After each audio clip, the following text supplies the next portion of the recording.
This is the Everyday AI Show, the everyday podcast where we simplify AI and bring its power to your fingertips. Listen daily for practical advice to boost your career, business, and everyday life. Enough beating around the bush. We're going to have AGI agents in the workforce in 2024. Did I read that right? Yes, I did.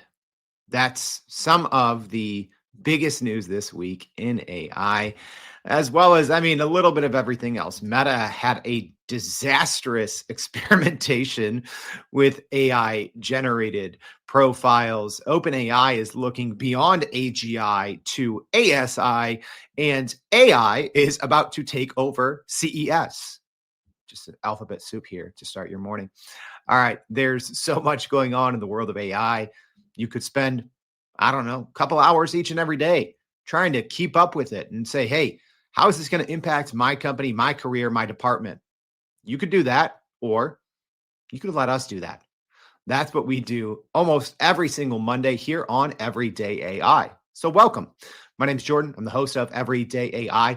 This is a daily live stream podcast and free daily newsletter helping everyday people not just learn AI, but how we can all actually leverage what's happening to grow our companies and our careers. If that's you, maybe you're listening for the first time, welcome. Thank you for joining us. This is live. This is unedited. This is unscripted. It's the realest thing in artificial intelligence, and we do this every day. Where you can continue to do this is our website at youreverydayai.com. There you can sign up for our free daily newsletter, where each and every day we recap the podcast episode. But you can also go on there, sort anything by category, no matter what you want to learn. Do you want to learn about AI and HR? Do you want to learn how artificial intelligence is impacting marketing or communications or the ethics behind it? It's all on our website, sorted by category, where we've talked to hundreds of the leading experts in generative AI across the entire world. It's all there for you for free. Go watch, listen, read youreverydayai.com. All right, without further ado, let's get into the AI news that matters for the week of January 6th. Live stream audience, thanks for joining. As always, we got Wall Street Warlord on YouTube, new face. Thanks for joining. Big Bogey joining. Brian, Joe, Peter joining on the Twitter machine. Marie, Rolando, Joe, thank you all. All right. If you haven't seen this piece of AI news, don't worry. It is fresh and hot off the presses. So OpenAI is now confidently pursuing AGI, artificial general intelligence, with now plans, or at least now increased expectations for AGI agents to join the workforce. So in a blog post on his personal website, OpenAI CEO Sam Altman talked about strides the company is making toward achieving artificial general intelligence with a clear roadmap that introduces the introduction of AGI agents into the workforce by 2025. Yes, let me repeat that. OpenAI CEO Sam Altman, in a blog post just a couple of hours ago, said he feels pretty confident that we will see AGI agents joining the workforce this year. Yeah. Wild to think about if you would have said this even, 8 months ago, 10 months ago. The company has expressed strong confidence in its ability to build AGI, marking a pivotal moment in AI development that could reshape industries and job functions. Couple things if you didn't read the post, and we'll be linking to it in our daily newsletter. They said that they would be gradually releasing it into the world for safety reasons, and that they are confident that they know how to build AGI. So a direct quote from Sam's blog post saying, "We believe that in 2025, we may see the first AGI agents." AI agents. I won't go back and edit that. Don't worry. AI agents join the workforce and materially change the output of companies. So, OpenAI's approach emphasizes the importance of gradually releasing technology into society, allowing time for adoption and ensuring that the benefits of AGI are broadly shared. So, yeah, to correct myself, OpenAI said that they are confident and know how to build AGI, and that we will see the first AI agents join the workforce in 2025. So in the post, Altman also said OpenAI, yes, slipping this one in here, is actively aiming to super intelligence. So previously, Sam Altman said that they are thousands of days away to super intelligence, but now, at least on his personal blog post, which the company OpenAI did retweet on Twitter, his blog post, but they said that they're actively aiming to super intelligence. So if you are brand new here, maybe you're hearing all these acronyms. I know I've already dropped a couple on you already. I'm sorry. But AGI, artificial general intelligence, that's essentially when a single AI system can perform tasks at a higher level than almost any human. All right. And depending on what definition you're looking at, right? This is one of those where the goalposts are always moving. I've said this before. I had a dedicated episode. If you look at definitions of AGI from 15 years ago, we're definitely there. But as AI progresses, so does too the definition of AGI. So Sam Altman saying, hey, we've figured out AGI and we're going to be slowly releasing it and we're going to see AI agents in the workforce, but also saying we're working toward or aiming to super intelligence. So ASI, if you haven't heard of that, the short way of saying it, it's past AGI. It's when you have AI systems that are smarter, not as smart as, but way smarter than the smartest humans at every single task and can also self-improve, right? They can, it's when when ChatGPT is making the next version of itself and doesn't need humans to check its work, right? So that's essentially what ASI is. Also, one other thing, they did share a little bit, which you don't really see numbers shared a lot, but OpenAI said that they've seen a surge in weekly active users, increasing from 100 million to over 300 million. Yes. OpenAI and ChatGPT are winning the kind of LLM or AI chatbot race, and it is not even close, right? Second place, third place, fourth place, fifth place combined are not even close to where OpenAI is at. I would say a big reason behind that leap from 100 million to 300 million active or weekly active users, two things. One, it's well, maybe three. It's having the ChatGPT search. All right. But then it's also having that available for free. So OpenAI has really changed its free plan. So giving at least limited use, right? So now what they're trying to do is instead of using Google, they're like, hey, use ChatGPT, even if you have a free account. You can use ChatGPT search. Also, you can use ChatGPT as of a couple of months ago without even being logged in. So a lot of those things are really adding to kind of their lead in that department. So we do know. So when we talk about AI agents joining the workforce in 2025, is that actually possible? Well, I'd say it's already happening, right? If you look at Microsoft with their autonomous agents in Copilot Studio, if you look at Salesforce with their agent force, although I don't think that's going to be very successful early on by charging per conversation. However, it's not a far out, thought to think about. But we do know that OpenAI, according to reports, is set to be releasing Operator, or at least releasing some details around their Operator agent that is supposed to be debuting some point this January. So I don't think that will be the AGI threshold, right, that we've all been talking about. But I do think that probably we will see some sort of release this year from OpenAI that's like, yeah, this is definitely AGI. But I don't think we're going to see that with this January Operator release.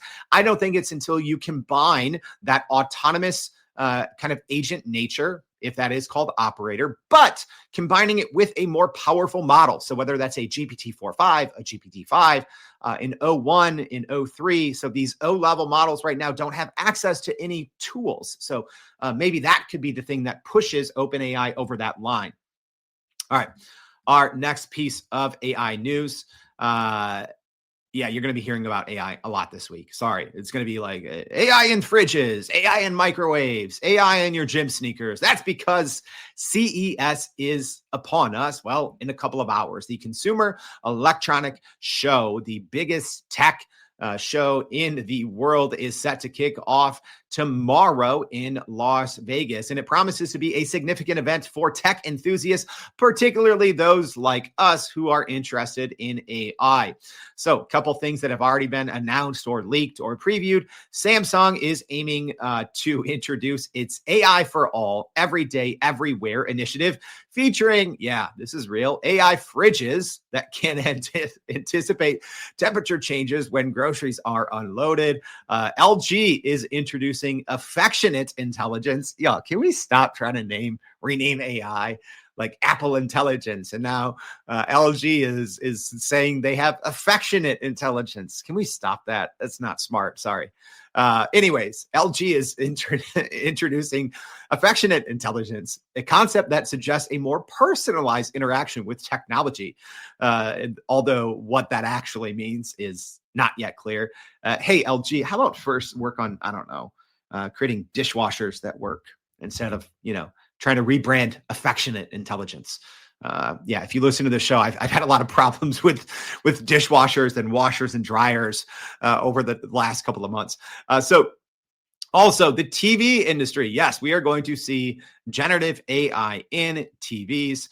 That's going to be fun. NVIDIA is also expected to unveil, which might be one of the biggest announcements coming out of CES. We'll see. NVIDIA is expected to unveil its next generation GPUs with the RTX 5090 rumored to be up to 70% faster than its predecessor. Also, Microsoft is set to announce and launch some more powerful AI features in its next generations of PCs, urging users to upgrade from Windows 10 to its newest operating system. All right. So there's going to be a lot more, and we're going to be throughout the week, we're going to be sharing about what's happening at CES. I do believe the majority of the more noteworthy announcements will be coming Tuesday. So make sure you check out our newsletter for that.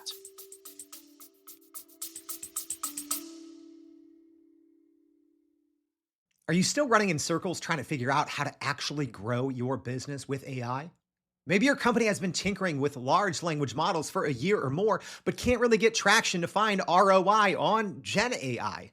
Hey, this is Jordan Wilson, host of this very podcast. Companies like Adobe, Microsoft, and NVIDIA have partnered with us because they trust our expertise in educating the masses around generative AI to get ahead. And some of the most innovative companies in the country hire us to help with their AI strategy and to train hundreds of their employees on how to use Gen AI.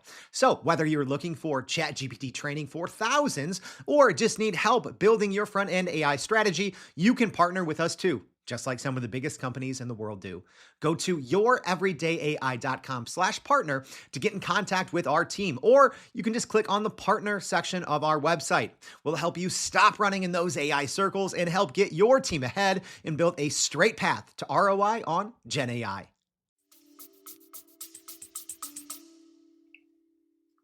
All right. So yeah, Big Bogey Face says currently at 0% of artificial superintelligence. Marie, I am not going to CES this year. Maybe next year. We'll see. Here's one that's fun. And by fun, I mean, I'm glad this happened. Meta has shut down AI profiles amid user backlash and technical issues. So Meta has decided to delete Facebook and Instagram profiles of fake humans, right? So they essentially, it was announced last week, even though these AI characters had actually been out incognito-ish in the wild since September, but Meta did finally say, all right, we're going to not do this whole AI profiles thing anymore. So essentially, the company initially launched these AI-powered profiles in September 2023 as part of an experiment.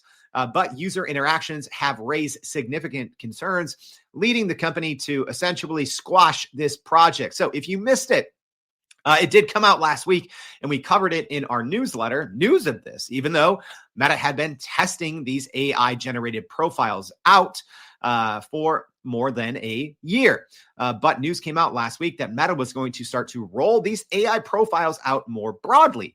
And you might be thinking, why? Isn't that like spam? Isn't that like, just potential for misinformation, disinformation? Well, Meta wanted to do it to increase stickiness and increase engagement on the platform. So when you take a photo of your Thanksgiving dinner and put it on Instagram and you only got 3 likes and 2 of those were from your mom's normal account and your mom's burner Instagram account, right? Meta's like, hey, if we just get a bunch of, millions of AI generated profiles and they can start commenting and liking people's content, people will spend more time on our platform, which is an absolutely terrible idea. I am sometimes baffled at the, AI ideas or AI initiatives at some of the biggest companies in the world. Like, I know that people in Silicon Valley live in a bubble, but come on, everyone saw this and said, this is dumb. I don't know anyone that thought, you know what we could use on social media? Some AI profiles, millions of them, please. Yeah, I would love to have fake engagement. So anyways, the company, like I said, had previously introduced 28 AI personas in 2023, but decided to shut down most of them by summer of 2024, with the last profiles now disappearing recently. So here is an AI feature that I'm glad gets squashed. We don't need AI everywhere. Like, we don't need AI fake generated profiles on social media, please.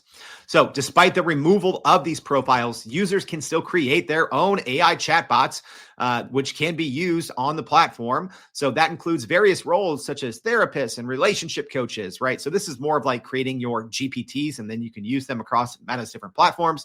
Also, Meta in those chatbots has included disclaimers warning that some messages may be, quote, inaccurate or inappropriate, end quote. So legal ambiguities regarding the responsibility of chatbot creators for the actions and statements of their AI companions, as highlighted by a lawsuit against Character AI, which claims the platform encouraged harmful behavior in a user. Yeah, I don't think, and I don't personally want to see these, AI profiles on any platform, right? There's already way too many bot farms, right, with fake profiles on social media that are powered by artificial intelligence, but these are not affiliated with the actual companies that own said social media platforms. I think fake profiles are a huge problem on social media. And I don't think this was a good idea by Facebook by Meta to even run these experiments, but I am glad that they squashed them. So yeah, live stream audience, what do you think? Juliet said this is the opposite of intelligence. Yeah. And Michael said, because social media isn't addictive enough. Yeah, they were just trying to make it stickier, right? You go on and you post, I don't know, some quote you think is super inspiring, but doesn't inspire literally anyone. And then you get, 30 comments from AI bots that are like, oh, this is the best thing ever, right? Keep posting. No, stop with this madness. All right.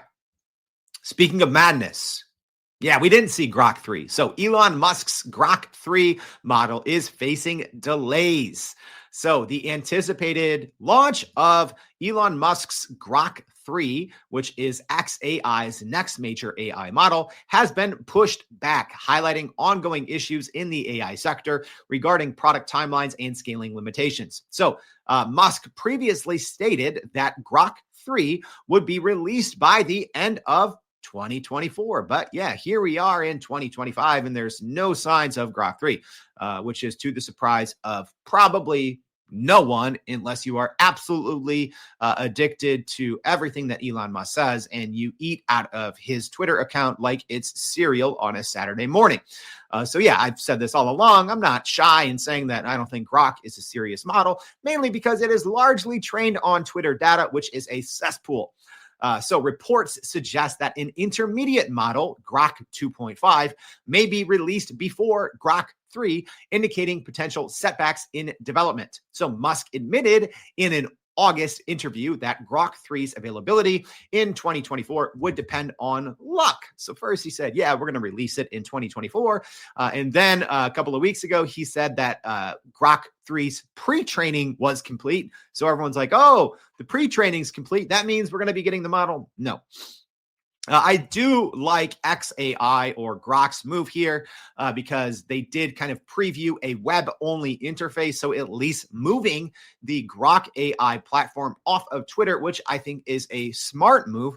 However, because so much of the model uses real-time data from Twitter, I don't think any companies will ever actually use it in production. Yeah, it might be fun to go on there and just have a second model or a fifth model to back up what you're already researching. Or if you want to, go use their roast me feature or to roast a certain, X profile. But aside from that, I don't see any business anytime soon actually using Grok until they separate it from Twitter. So at least I like this direction that they're going with having a dedicated web-only interface, which I think will give business leaders the proper way to test Grok. And yes, they built their super gigafactory of compute and they're buying like 1 trillion NVIDIA GPUs, but that does not matter if you still are using the Twitter/X platform as one of your biggest pieces of pulling in new information.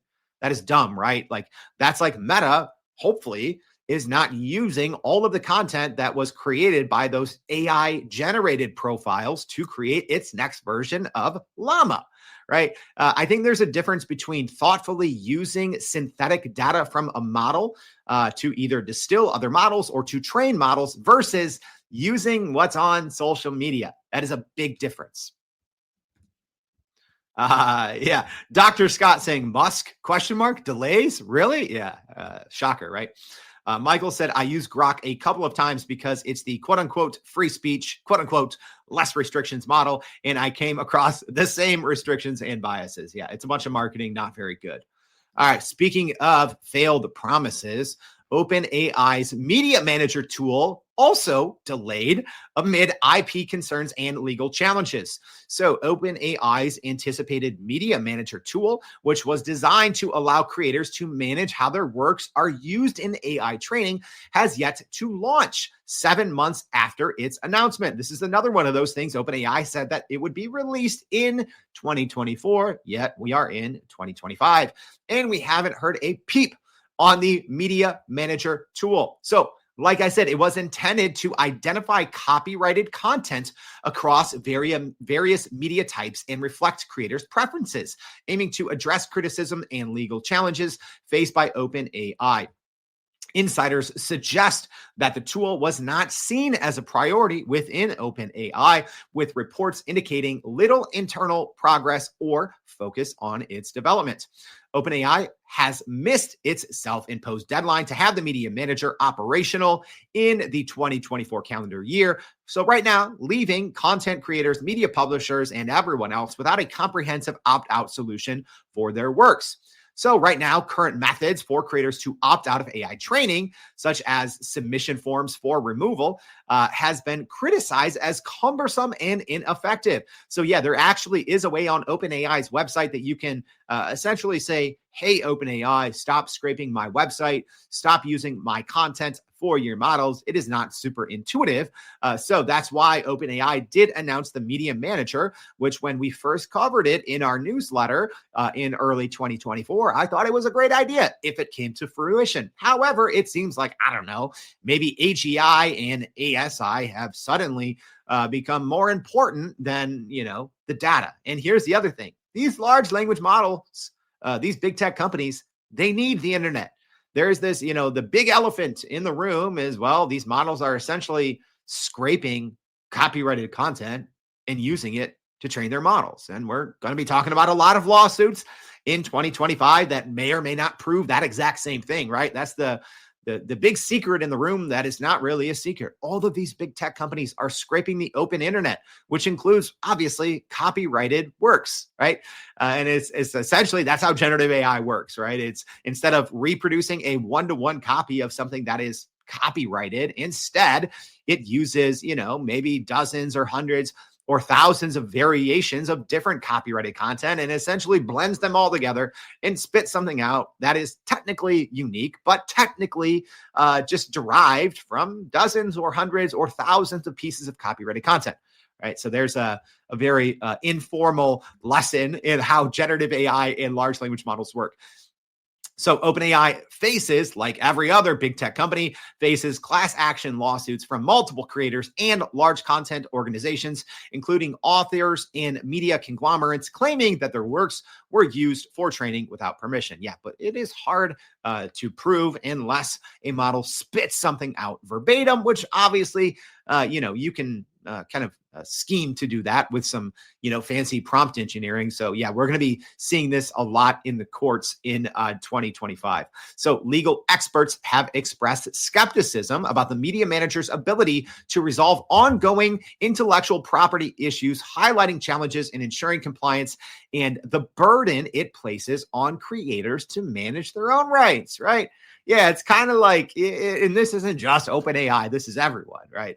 But kind of like the unofficial, unwritten rules right now are like, hey, yeah, we're going to essentially take every single piece of content that's on the internet, whether you give us access to it or not, right? Unless you jump through some hoops and make it hard for big tech companies to not scrape it and to not use it all. But that's how the internet works now, right? FYI. Speaking of big tech companies, Microsoft is planning for an $80 billion investment in AI infrastructure for the calendar year.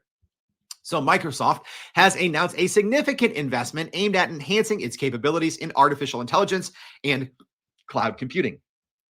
So the tech giant plans to invest approximately 80 billion, that's with a B, y'all, $80 billion this year to develop data centers specifically designed for training AI models and deploying AI-driven applications. So the investment comes in the wake of a surge in generative AI interest, obviously following OpenAI's ChatGPT launch in late 2022, as businesses across the globe scramble to try to use as much AI as possible. Well, what does that mean on the back end? Number one, that's why NVIDIA has been the most valuable company in the world by market cap, which I told y'all like 2 years ago and no one believed me. But also it means that data centers are growing. It's meaning that we need more power, more energy to power all of these, giant clusters of GPU chips that are running, inference in the cloud, right? So, if your company is using AI in pretty big way, or maybe, you or your team are heavy users of, ChatGPT or Claude or Gemini or whatever, right? Somewhere in the world, that inference or that compute is happening. It's happening in the cloud, right? So these data centers are going to get bigger and bigger. That's why we're talking about nuclear power. That's why we're talking about, where these data centers are even located, and building, these huge new data centers that are essentially, tens of thousands or hundreds of thousands of GPUs. So that's what happens, right? Unless you're using Edge AI, which is a large language model that can run locally, right? Because then all of that is happening on your device. But the majority of the power applications of these, AI chatbots or whatever you want to say, it's cloud compute, right? So Microsoft announced they are doing $80 billion this year in new AI infrastructure developments. So as the primary backer of OpenAI, Microsoft is obviously positioned as a key player in the competitive AI landscape, benefiting from its exclusive partnership with the AI chatbot developer. Also, more than half of that planned $80 billion investment will be directed toward projects in the US. All right. Speaking of Microsoft and large language models, some dorky news here which I loved getting my hands on this one. Instant screenshot, instant read from me. But Microsoft's new research has revealed some unforeseen insights on AI model performance and parameters. So, in a new study from Microsoft, they've estimated the sizes of powerful AI models. Why does that matter? Well, the size of all of these large language models is typically shrouded in secrecy. No one knows. No one knows, right? No one knows the size of these large language models. For the most part, companies aren't, at least when we're talking about proprietary models, for the most part, companies aren't announcing it. It's different with open source models that you can download and fork, well, because you're downloading them. So you can kind of deduce the size or the parameters in these models, right? So even if you're a non-technical person, here's why this is important.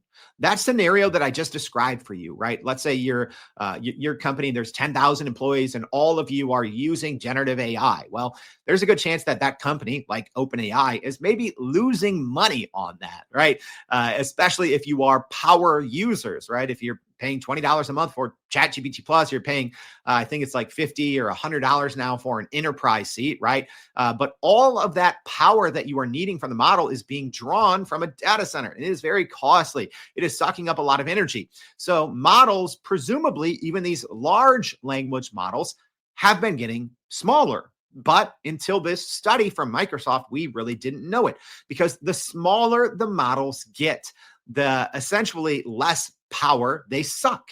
However, most proprietary models don't want to say, hey, here's what's, under the hood of our model, because that's proprietary information. That's the secret sauce, right? Like the weights of these models. So the research is showing that the models, even the large ones, are getting significantly smaller. So here's some of the deets. Ready? So Microsoft suggests that, as an example, Claude 3.5 Sonnet contains 175 billion parameters, whereas O1 Preview from OpenAI boasts 300 billion parameters.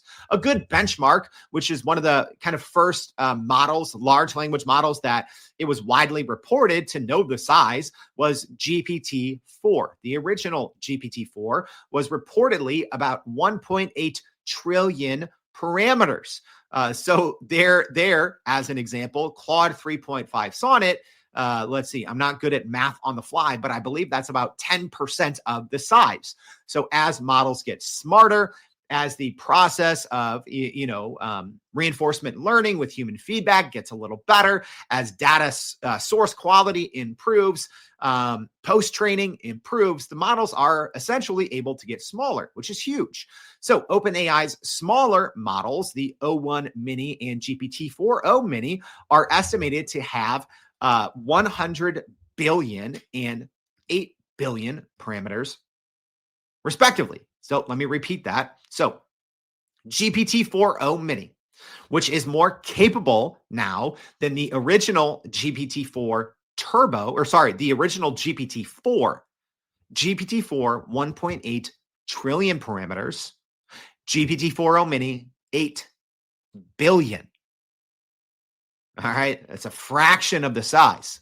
So why is this important? Well, there's been all this conversation lately about AI hitting a wall, scaling, hitting a wall, right?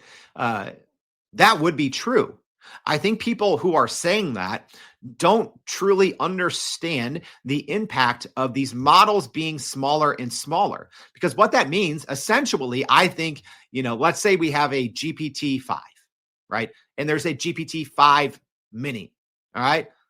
There's a likelihood that GPT-5 Mini could live on a device, right? As computer hardware, so as these GPU chips in our computers, as these NPU chips, these neural processing units that are kind of like referred to as AI chips, right? As these TPU, these data center chips, right? As the chips get more powerful, and at the same time as models get smaller, guess what that means? That reduces kind of this carbon footprint. But here's the big piece, right? One of the biggest reasons that AI adoption hasn't been like 1,000% is companies, rightfully so, are worried about their data. They're worried about their privacy, right? Because they're essentially like, oh, we don't want to send all of our data and all of our information to the cloud, which is not smart, because guess what? Big companies, you're already storing all that information anyways on cloud servers. But I'll leave you to just go ahead and think about that yourself in the corner. Like, oh, okay, why am I okay with us using cloud hosting for all of our important data, but I'm not going to use that same provider to use AI models? Whatever. That's your own really smart decision to ponder over. However, as these models become smaller in parameter size, that means in theory, we will be able to run proprietary state-of-the-art large language models on device, edge AI, running these locally in the very near future. Therefore, you won't need to worry as much about privacy and security, because you're not sending all of that data, which a lot of times it's proprietary, sensitive, whatever. You're not sending it to a third party. It is on-prem. It is on your device. It is edge AI. So this new study from Microsoft might seem dorky. It's a bunch of numbers, but it is actually huge because, like I said, we haven't really known, aside from GPT-4, which we kind of knew from a lot of reporting, was about 1.8 trillion parameters, but we didn't really know how big are these newer models? Well, they are a fraction of the size. And that is why, when everyone's talking about, oh, AI is going to hit a wall. No, it's not, because these models now are less than 1% of the size and exponentially more powerful. Those two things cannot coexist and not lead to exponential scalability, period. I don't know. I think sometimes people like to make these, weird claims like, oh, AI is hitting a wall, right? It's like, oh, right. Like as a reason for not using it, or as a reason to be like a hipster skeptic of AI, right? But that's, I don't know. 1 + 1 in this instance is going to equal 2, no matter how much you want to throw in this Common Core math that I don't understand. Does anyone know Common Core math? Does 1 + 1 still equal 2? I don't know. All right. That's it, y'all. Let me go over a quick recap of all the AI news that matters. Sorry, got on a little weird tangent there. Here we go. Story number 1, OpenAI, through CEO Sam Altman's blog post, saying that they are confidently pursuing AGI. They know how to build it, and they're planning for AI agents to join the workforce in 2025. Next, we're going to be seeing a ton of AI, probably too much, at the CES, Consumer Electronics show in Las Vegas this week. Next, Meta thankfully shut down their AI profile experiment amid user backlash and technical issues. Next, Elon Musk Grok 3 model is facing delays and was not released in 2024 as promised. Speaking of delays, OpenAI's Media Manager tool was delayed amid IP concerns and legal challenges. Microsoft is reportedly planning $80 billion investment in new AI infrastructure for this year. And new Microsoft research is revealing some new and I think exciting insights on the size of large language models. All right, was this helpful? Or do you prefer spending hours every single day sifting through, reading the news, and worrying about how it might impact your career? That's what I do. Stop wasting your time. We do this. So almost every single Monday, we do this AI news that matters, right? It makes sense, right? I do this every day for a living. I talk to the smartest people in AI. We put together an AI newsletter. I read over the AI news every day. So just join us Mondays. Please join us every day. But if you can only join us once, join us Mondays to go over the AI news that matters. If this was helpful, if you're listening on the podcast, please subscribe to the show. Leave us a rating. I'd super appreciate it. Also, share this with your network. If you're on LinkedIn, if this is helpful. Yeah, I know people tell us everyday AI is your cheat code. It's your secret helper. Okay, that doesn't help us stick around, right? If you keep us as a secret, we can't grow. So please share this with your friends, your neighbors, your coworkers, your friends, neighbors, coworkers. So thank you for tuning in. Please join us tomorrow and every day for more Everyday AI. Thanks, y'all. And And that's a wrap for today's edition of Everyday AI. Thanks for joining us. If you enjoyed this episode, please subscribe and leave us a rating. It helps keep us going. For a little more AI magic, visit youreverydayai.com and sign up to our daily newsletter so you don't get left behind. Go break some barriers, and we'll see you next time.